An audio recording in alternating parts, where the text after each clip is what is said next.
Okay, we're learning Parsha, and we're unbelievable Parsha this week. Usually it's a double Parsha. Fascinating Parsha. It's called Bechukotai. Bechukotai, they translate as literally laws. Okay? It is the last Parsha of the book of Vayikra, which is the book of Leviticus. Usually, sometimes it's a double Parsha. Okay? Double portion. But because of the leap year that we have, so it's split. So, last week we had what's called Bahar, which is in the mountain. And then this year we have Bechukotai. So if those who have it in front of them, we're just going to start reading it a little bit. And then we're going to go back and then take it apart and get an understanding here. Okay? Are we ready? Yeah. Okay. We are. All right. So I've got here what's called the Gutnick edition. Okay, there's many editions, of course. You probably have. If you don't have, okay, I'll read. You could just listen. And if I go too fast or say some Hebrew, just stop me, okay? So if you pursue this, I'm going to read in the parentheses because it might not be in yours because they put a lot of parentheses in this version. If you pursue my laws in order to guard my commands and observe them. Okay, literally it translates, if you go in my laws and my mitzvahs you will keep and do them. That's the first verse. It's actually, let's go chapter 26, verse 3. For those of you might not know where it is. You have it here? What other books you got here? Got all kinds of secret books. You got any Sichot Aran here? Just No, sir. okay. I had secret in my year. So if you go in my laws and my mitzvahs, you keep and do them, and I will give rain, okay? Then I will give you rain at a convenient time, which is really Friday nights. It's the best time because everybody's home. Shabbat, nobody goes anywhere on the Sabbath. The land will yield its produce, and even the non-fruit-bearing trees will yield fruit. You will be busy with threshing until the grape harvest, and the grape harvest will keep you busy until the sowing season. You will be satisfied with even a small amount of your bread, and you will live safely in your land. Okay? So in other words, if you keep the laws, there's going to be unbelievable rain, food, even the trees that don't usually bear fruit, you're going to see them bear fruit, right? You're going to be so busy with planting and on the harvesting, and by the time harvesting is done, it's going to be amazing, right? You'll eat a little bit of bread, great diet. A little bit of bread and you'll be satisfied, right? And you'll live, the biggest thing, the best thing is safely in your land, okay? Safe. Okay, and then it goes on, verse 6. I will grant peace in the land. Here's the recipe for peace, folks. It's right here. I will grant peace in the land and you will go to sleep with nothing frightening you. I will eliminate wild animals from your land, and foreign swords will not even pass through your land. You will chase away your enemies. As they are running away, they will fall dead by their own swords before you. 5 of your weakest men will be able to chase away 100, and 100 of you will be able to chase away 10,000. Right? As they are running away, they will fall dead by their own swords before you, despite your tiny army. Sounds great. I will turn away from all my affairs to reward you. And I will make you fruitful and into men of stature. And I will set up my covenant with you anew. And it goes on. You will eat matured produce, which will taste better than the fresh produce. In other words, old stuff is going to taste like it's fresh. Amazing.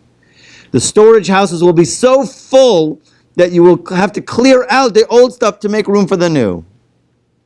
I will place my dwelling in your midst, that's the temple, and my spirit will not be disgusted by you.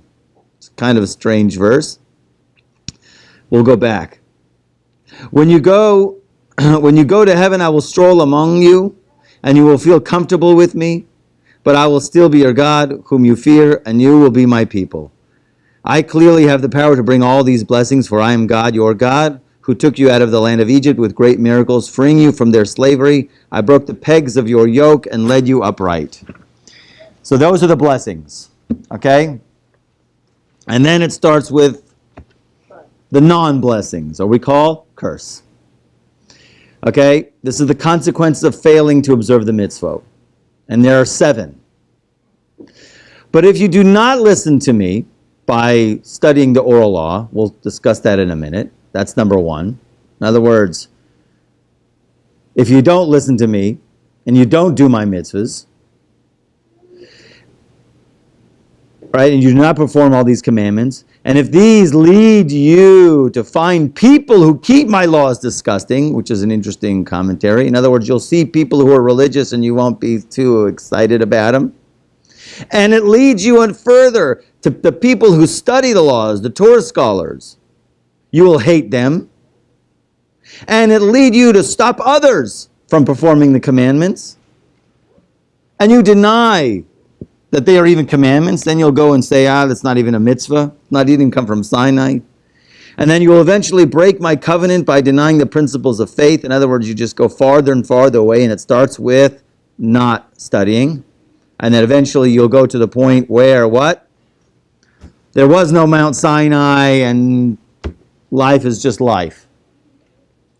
So anyways, if you go away and you don't observe the commandments, you don't study, so then verse 16, then I too will do the same to you. I will direct upon you panic, inflammation, fever, and diseases that cause hopeless longing for a cure and anguish to your family members when you pass away. You will sow your seed in vain, for it will not sprout. And if it does sprout, your enemies will eat it. I will devote my time away from all my affairs and deal with you, and you will be struck down before your enemies. Your enemies will rule over you. You will flee out of terror, but no one will be pursuing you, since you pose no threat to them. And then it goes on. Those are 7 curses. And if you do not listen to me, even while you're getting these punishments, I'm going to add a further 7 times more punishments on those. I will destroy the holy temple. I will make your skies as dry as iron. It goes on. Your land will exude moisture like copper, making the fruits to rot. You will work hard in the land, but your strength will be spent in vain. Your land will not even yield the amount of produce which you sowed into it. The earth will not give its nourishment to the trees. And it goes on and on and on. And basically 32, some people say 33 curses. So this is one of 2 parshas where there's curses mentioned. If you go to the synagogue, you'll notice when they get to this part and they're going to read the curses, and when they do the public reading. So the person who's reading it will always, when it goes to that, and if you don't listen, right, what's going to happen? They always go in a very low voice, and they start, and they say it clearly, but they always go a few octanes lower. Now, the obvious reason is because, no one likes to hear that kind of stuff, We want to have a nice relationship with God and love warming and be invited and everything's honky-dory. But sometimes Hashem has to give the other side of the coin of what happens if you don't listen. So the curses here are usually said in an undertone kind of voice and kind of done real fast. There's another parsha where also had the curses in, and that's later on in the book of Deuteronomy, in the 5th book of the 5 books of Moses, where it strings out 53 curses, much more than this. Here's 32, and there's 53. 2 times worth of curses. And it always has to be around this time of year. It is very interesting. Does anybody know that last week there was a special day? Lag BaOmer. Lag BaOmer is the numerical, it's not log like log, you burn a log. It's log is a numerical number of 33. It's a 33 day of counting the Omer, because in between Passover to the holiday of Shavuot, there's 50 days, right? So we count each day from the day we left Egypt until finally the day of the giving of the Torah. And the 33rd day is, of course, a special day, okay?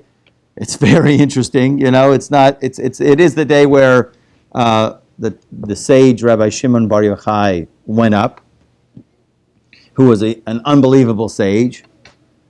It's also very interesting that this Parsha is the 33rd Parsha of the Torah. Usually this Parsha is read exactly the week of Lag BaOmer. It happens to be, we're in America. In Israel it is this Parsha, okay? In other words, this Parsha was read last week. there are 33, according to one opinion, curses in here. And then the next of the Parsha, there is something called where a person makes a vow to give his value to the temple. If a person values his left arm, and there's a certain way, he doesn't, God forbid, cut off his left arm, but they have to evaluate his left arm, whatever, put it in a bucket, and the water that flows over the bucket. They have a way of evaluating how much that would be worth, and he donates that to the temple or his whole body or whatever it is. There's 33 verses involved in that, right? What's the number 33?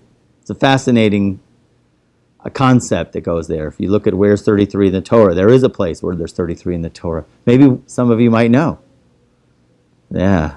When a woman gives birth to a male child, so, you have to, of course, after 8 days, give the child a brit milah, circumcision. But then after 33 days, she brings a sacrifice to the temple.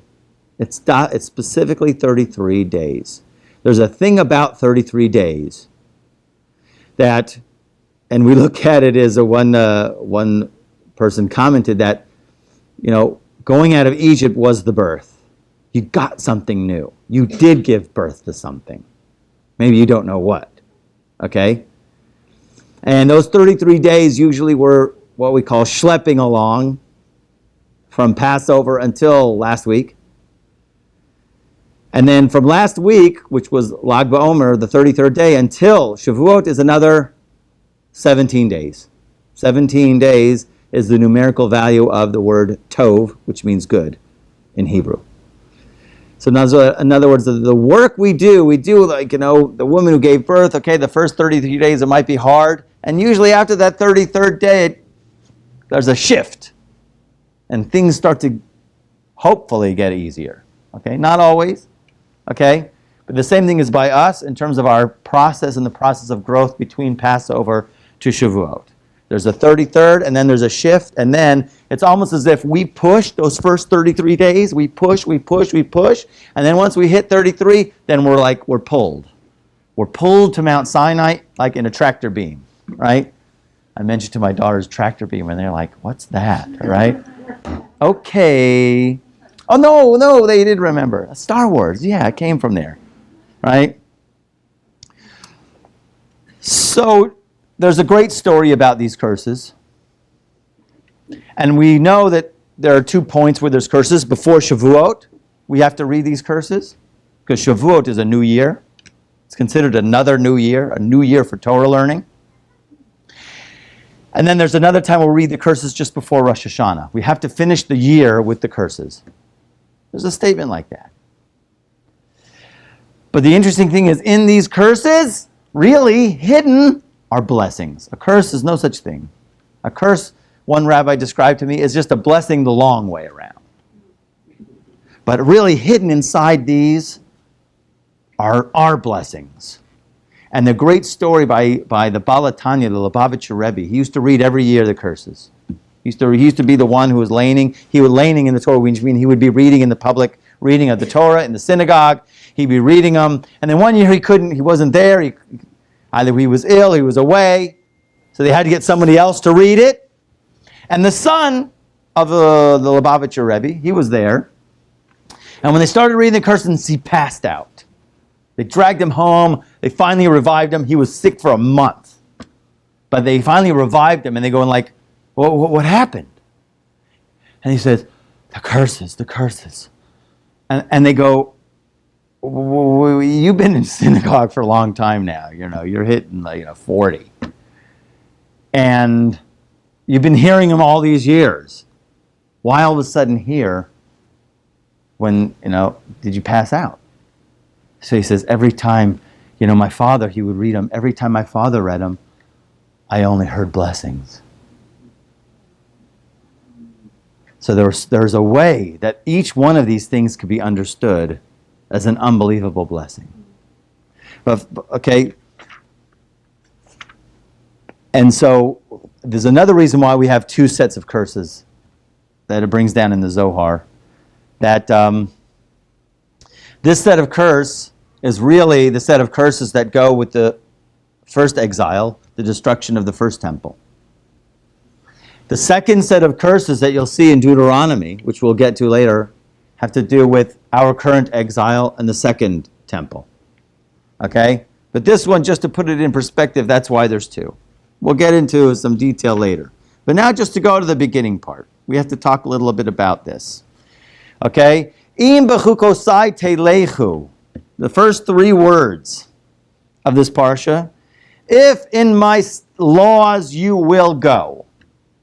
Right? And then it says, and my mitzvahs, my commandments, you will keep and do them. So they're kind of trying to figure out all of the commentaries. Think about it, how the verse is read. If in my laws you will go and keep my mitzvahs. Well, it says keep mitzvahs, so why do you have to double like the terminology? Laws, go. Mitzvahs, keep. Well, we got mitzvahs. Mitzvahs are the commandments. We got that. What do you need the first part for? Am I moving too much? How about this? Okay. Okay. I can move a lot more. I zoomed it out. So Rashi says, you would think that the first three words, if my laws you will go in, going in also is a strange word. It means keep the commandments, but the keep commandments is already on the second part, so what does it imply here? If you will go in my laws. So it says you have to be, and here's the line, amelim ba Torah. You have to work in Torah. You have to work at it. Okay? I just heard a word. If anything comes for free, it's a sign it's from the dark side. Okay? We call him Sam. Okay? I cannot let us say his whole word. Okay? Sam Kale will say. Some people will, but nothing's for free. And usually, and we know that we're down here, of course, because of the purpose of creation, to work. Okay? And you have to, and here is the law to apply yourself to the mitzvahs. According to the degree that you will hand over your soul, so to speak, to work hard, wipe away sleep. And it means specifically about the oral law, not the written law. As we know in Mount Sinai, as the Jewish people were at Mount Sinai, it says that God took the mountain and he held it over their heads. And he says, if you take it, good. If you don't, I drop the mountain and you die. Right? I didn't know God was a redneck. So, what was that about? It's for under duress. What are you talking about? They said explicitly, we will do and we will hear. Naaseh v'nishma. We'll do it, we'll hear it. So wait a minute, what's going on here? What's the mountain deal? So the Midrash says that they accepted the written law, no problem. Written law. The oral law, they weren't too crazy about. So Hashem says, you got to take this. So they had to take the oral law under duress. They later accepted it at Purim with love. But in the beginning, it's tough. Learning Talmud, it's huge. Details, hard. And you'll delve into it, and you'll have a lot of problem finding the relevance in it. You have to still work at it. That is our commandment. But there's another word that we have to really get into, and the word is bechukotai. What is a chok? Has anybody ever heard that before? Yeah, what does that mean? There's a chok and there's a mishpat. There's two kinds of laws in the Torah. Yes. May not have a reason. Awesome. Perfect. Beautiful. Right? There are two kinds. There's mishpatim, which are basically statutes, which you could make sense out of. Right? Right? If you have a dog that attacks your neighbor's dog, you have to pay damages. Or you have an animal that eats your neighbor's food, your fire goes out. There's laws, civil laws that make sense. And then there's a whole other set of laws which is called a chok, chukim. And chukim actually are laws which we call supra-rational. They're beyond what the mind can grasp. And it's specifically going, these are the ones you got to go in And don't forget now that you have to remember the rest of the verse. Blessings, rain, no enemies, peace, good stuff, right? You got to keep with the chok. The chok, don't forget. Now, you need a munah for that. Rabbi Nachman says, I was looking for Sichot Arana. Rabbi Nachman says, it takes a lot of energy and work. You got to be a real smart to get yourself to be like an animal. It's a shocking statement, he says. What? We're trying to get out of being like an animal, right? No, you need work and a lot of malacha to be like an animal. That means, in a certain sense, a certain type of faith that where usually we'll do what our seichel, our intellect will dictate. If it makes sense, okay, I'll do that, Rabbi, it makes sense, okay. But then when it touches something that he can't, doesn't kind of make sense, so then maybe he'll do it, maybe he won't, right? I got arguments with a lot of people like that. That doesn't make sense to me, So is the guy going to do it or not? It's a challenge. Did it come from Sinai or not? You got to go all the way back to Sinai. God says you got to keep kosher. Kosher is called a chok. Doesn't have a reason. You come up with reasons. I've heard many reasons, we don't eat the, what was it called? The predator birds, okay, because you are what you eat and you don't want to be a predator, right? And then there's the chazir, there's the pig, who basically has a terrible stomach. It eats garbage and it goes right into his meat and you don't want to eat it. Okay. All the laws of kosher are considered a super rational commandment. Blowing shofar Rosh Hashanah doesn't really make sense. Well, you could do something else. You could blow trumpets. Why you have to blow specifically a shofar? So a lot of laws that we have are called chokim. Now the word chokim actually comes from a much deeper word called chakika. Chakika literally means like this, engraving. L'chakek to something, which means to engrave in something. Now we're taught something pretty interesting. That when the baby is in the stomach of the mother, that the baby is taught the entire Torah by an angel. And then when it's born, the angel slaps the baby, and he forgets the entire Torah, everything that he learned. He even gets a tour of Gan Eden and Gehenna, the Garden of Eden and hell, right? But he gets slapped and he forgets it. So everybody says, "Oh, hey, this. What's the deal with this? Why teach it to him if he's going to forget it, right?" So they explain quite simply that when the angel is teaching the baby in the stomach of the mother, he's engraving it. He's hammering with a chisel. And then when he's born and he gets the slap to forget, he's like covering it over with dust. It's very deep here. Because really it goes into, where do we find our fulfillment in life? Okay? Where do we find our happiness and joy? So the real mission comes to really kick up the dust and get rid of the dust to get the message that's really inside. The interesting thing is, see, the Torah, the giving of the Torah started with Avram Avinu, with Abraham. How did Abraham learn Torah? How did he get the Torah? Did God come to him with some tablets? Did God come with some tablets? She puts her head down going, "Oh, of course, he fingered me." Abraham learned it from his, I'll say the Hebrew, kishkes. He learned it from his kidneys. His kidneys told him the Torah. He intuited it. And only Moshe completed the giving of the Torah. It started with Abraham, it finished with Moshe.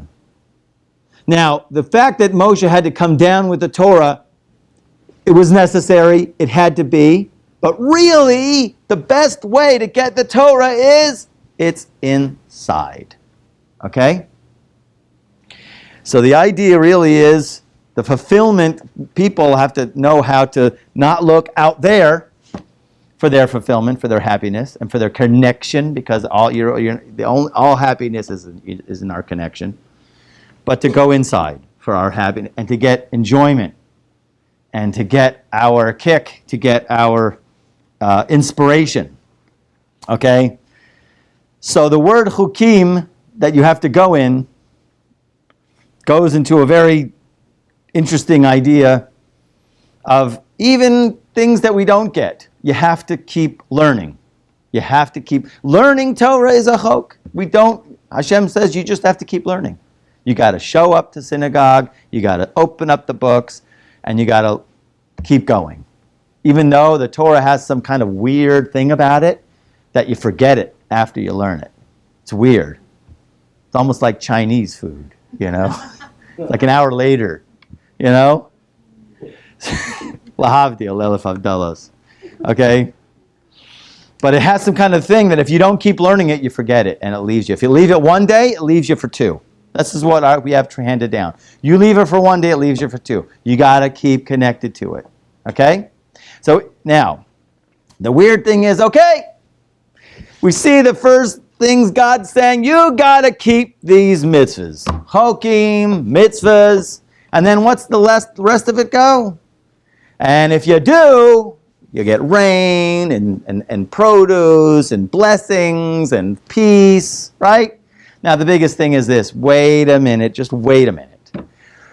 We know that schar, I'm going to say it in Hebrew, schar mitzvahs v'hai amaleka, which means the reward for mitzvahs in this world there is not. Hashem, the pleasure of a mitzvah, the pleasure of doing a commandment, okay, is so great that this world cannot contain it, okay? It's way beyond. Because you're talking about infinity here, okay? So God keeps the reward for the mitzvot, for the commandments, away for the next world, okay? This world is for working for it.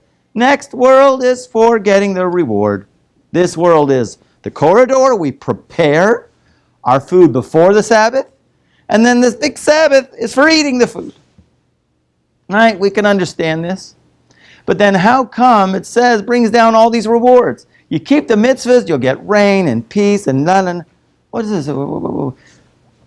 We're not supposed to be doing even things for reward. We're not even supposed to be. We're supposed to be doing things because this is what God commanded.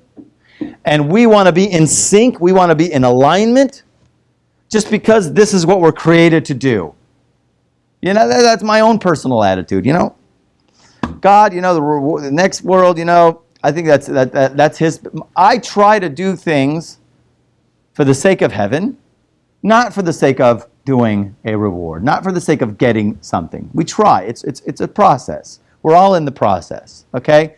It's hard because, you know, our bodies say, but I want it now, you know.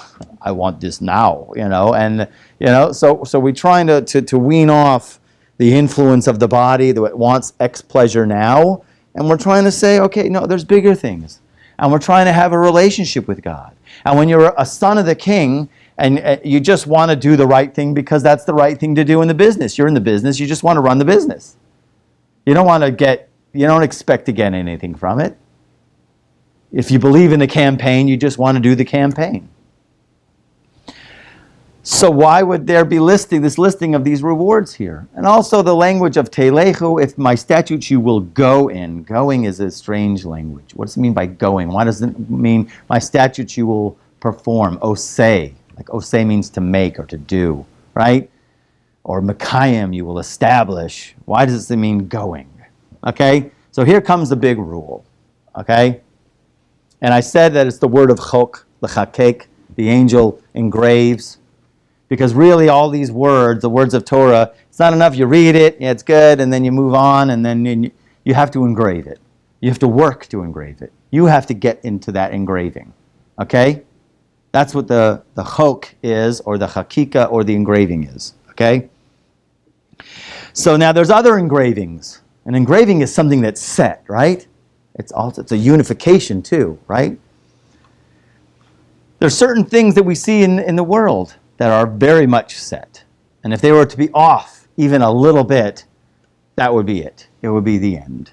Okay? Hashem set certain things in boundaries that are in place and always functioning and always operating. We have the sun and the moon, right? And if the sun would be just to be a little bit closer, or the moon a little, closer or farther, if something would be just a hair off, catastrophe, forget it. We couldn't exist here. If the moon would be, if the earth would be just a little bit closer or farther, freeze to death, too hot, we wouldn't be able to exist here.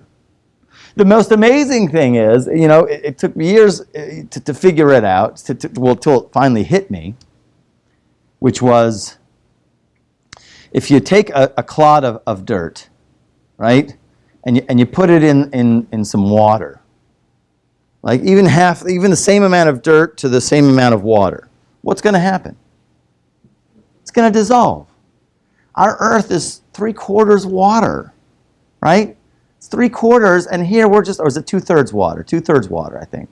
2/3 water and 1/3 land.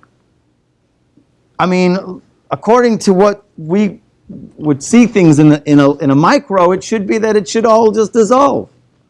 Yet here's the sand of the sea, the shore, and the waves keep coming, and the sands just keep holding its place. It doesn't overtake because God commanded it. You're going to go until here. So the ocean cannot go any further than what it's dictated by God. He sets a chok. This is the line. This is what you got to do. You got to stay here. Okay? There's also, we have something we call the depths. The depths is where, there's a lot of water underneath which could come up. God also holds them into position by His command.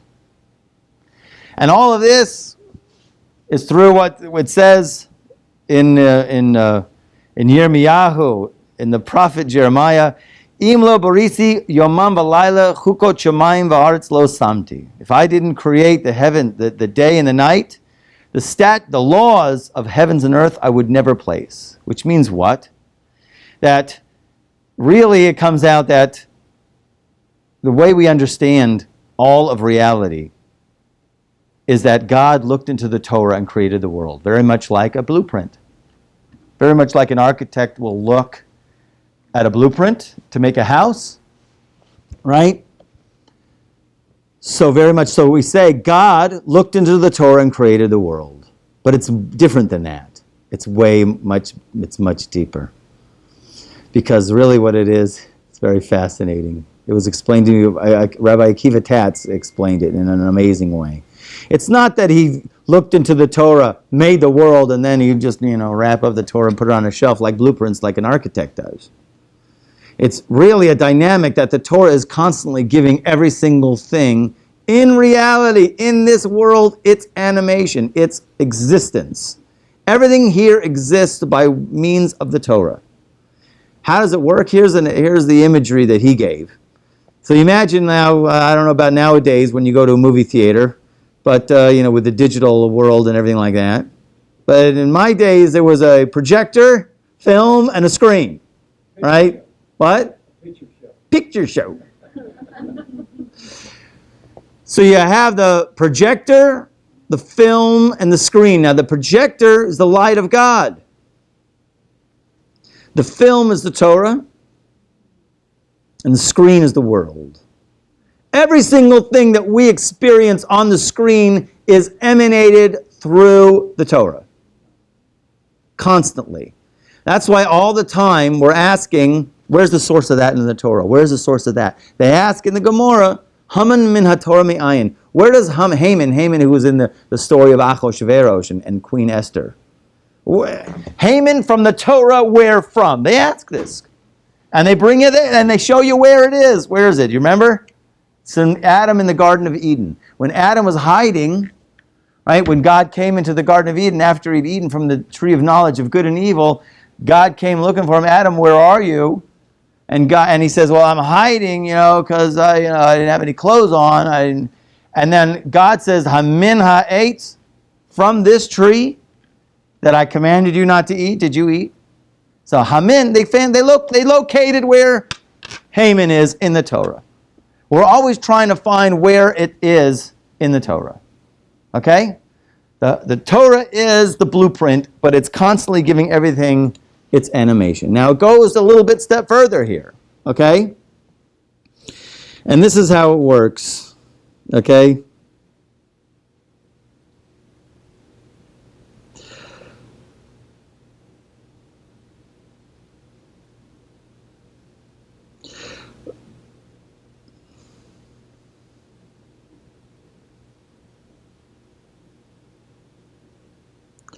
That the Kodesh Baruch Hu created the entire work of heavens and the earth with all of their chukim, these laws.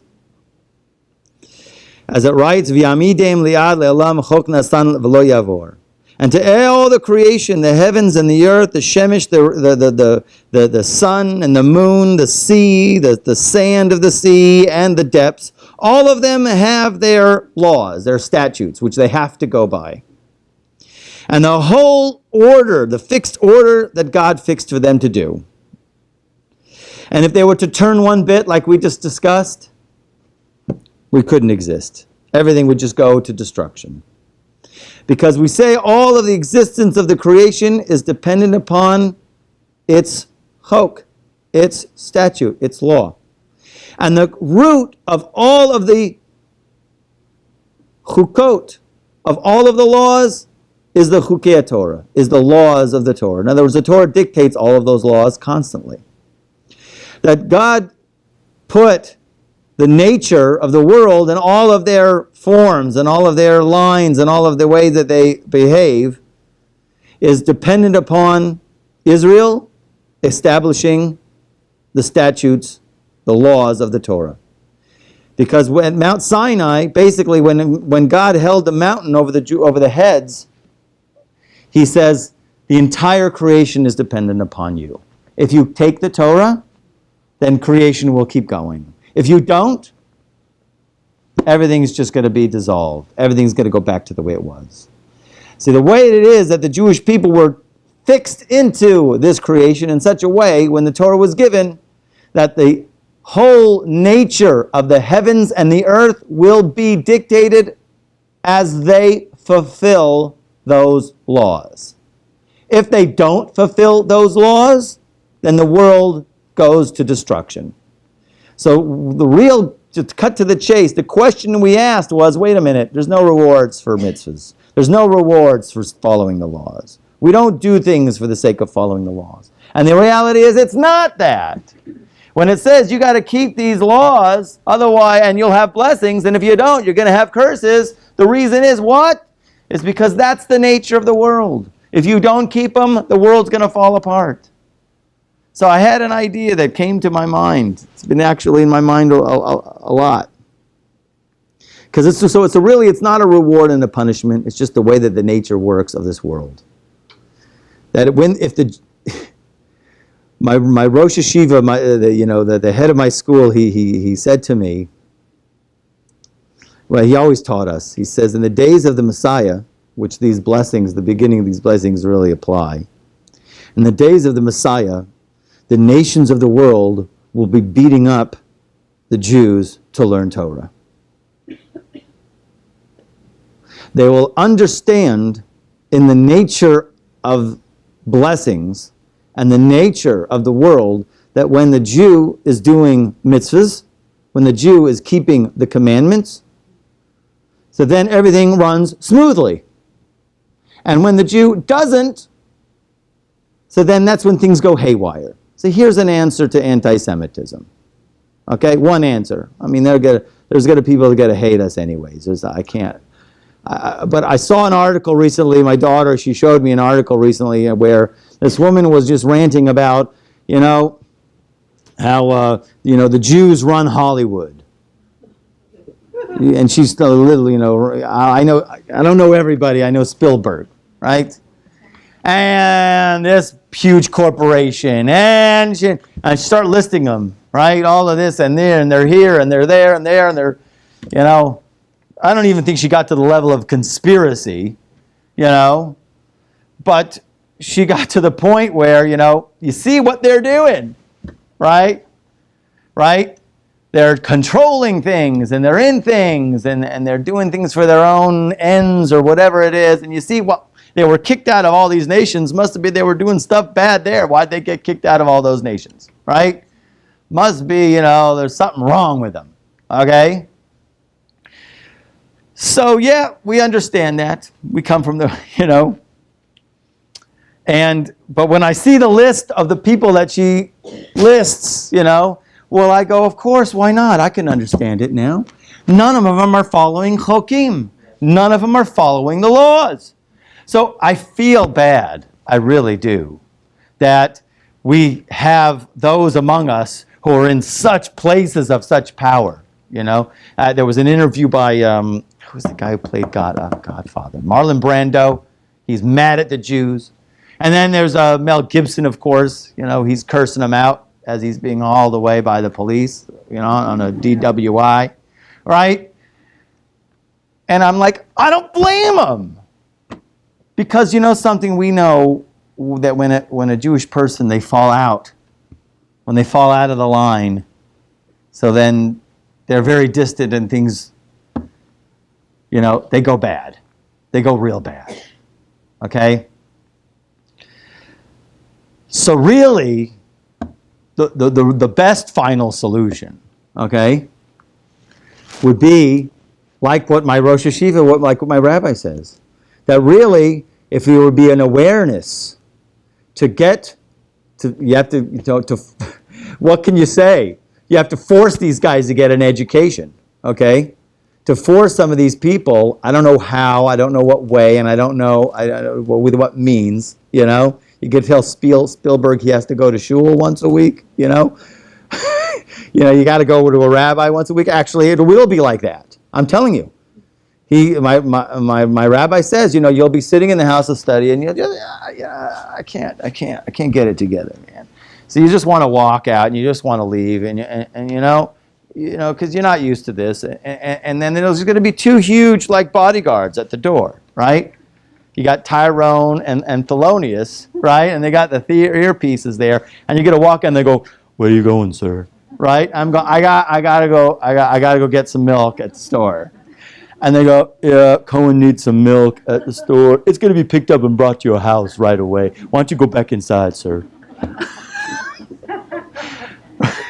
So I'm like, it's, and if you run, they'll chase you down and they'll throw you back in, right? Because the world will realize that the blessings of the world depend upon them doing, the Jewish people doing this, okay? So I wanted to write a book, right? The Gentiles' Guide to Dealing with Your Jewish Neighbor, Spouse, Friend, or Dude on the Street, okay? Or how to solve the anti-Semitism problem, Because maybe, the reason why a lot of people get angry is the things that don't work right in their lives, and they want to blame the Jews, is, there is what to consider there. That if the Jewish people were doing right, then things might be functioning, and economies would be better, like what it brings down in the prophecy, that the nations that don't bring a sacrifice that once a year in the holiday of Sukkot won't have rain in their land, right? It's kind of it'll be a function of nature. It'll be something that's accepted. That you do X, you get Y. So the idea really is that God made the nature in such a way that it's dependent upon, and I don't really know exactly how, because, like I say, you got the projector, you got the film, and then you got the screen, and somehow the screen has to do with the projector or this film, right? It has somehow what's going on the screen, or there's some function of the screen which actually has an influence on the film itself. Kind of like a weird movie kind of situation. Maybe want to make a sci-fi flick out of it one day. But in any case, okay,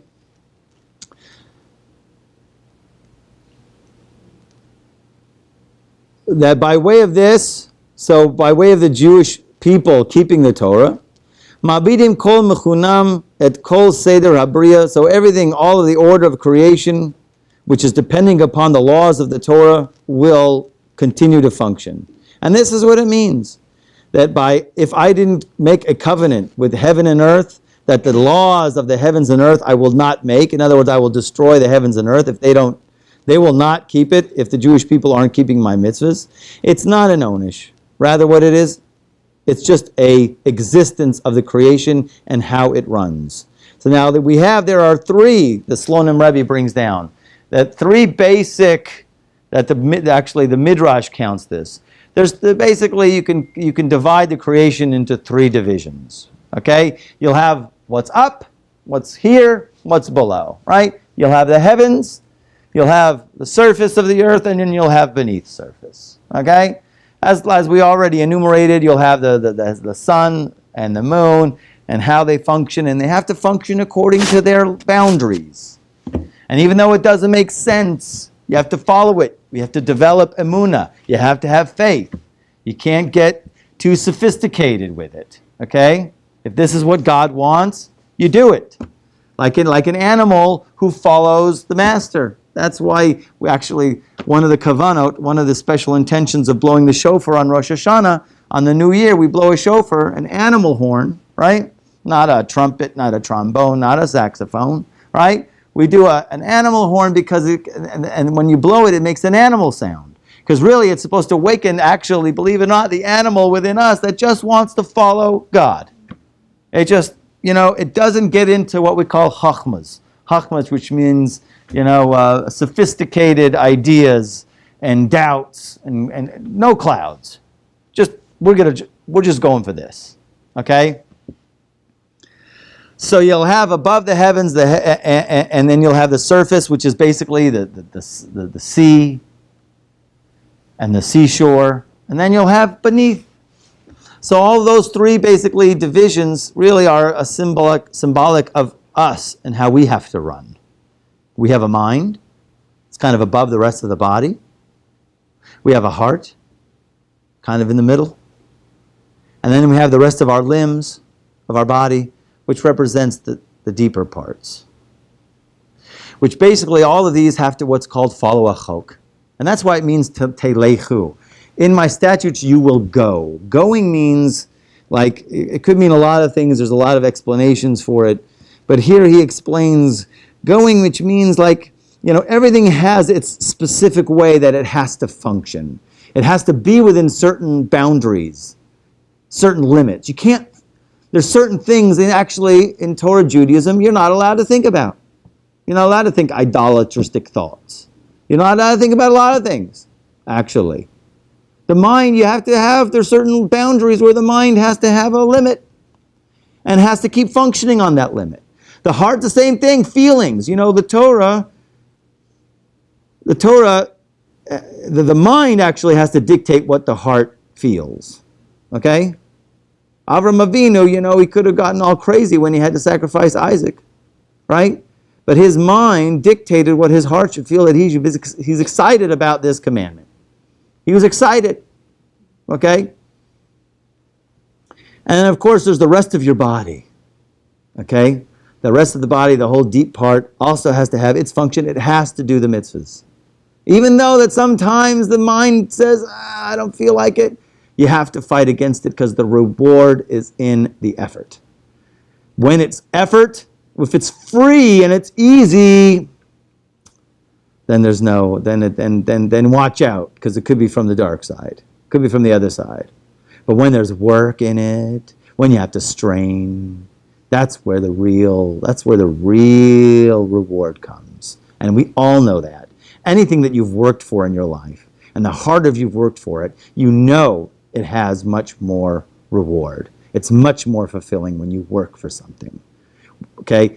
So I'm going to end off right here, but I just wanted to say, the idea here really is that there's an effort.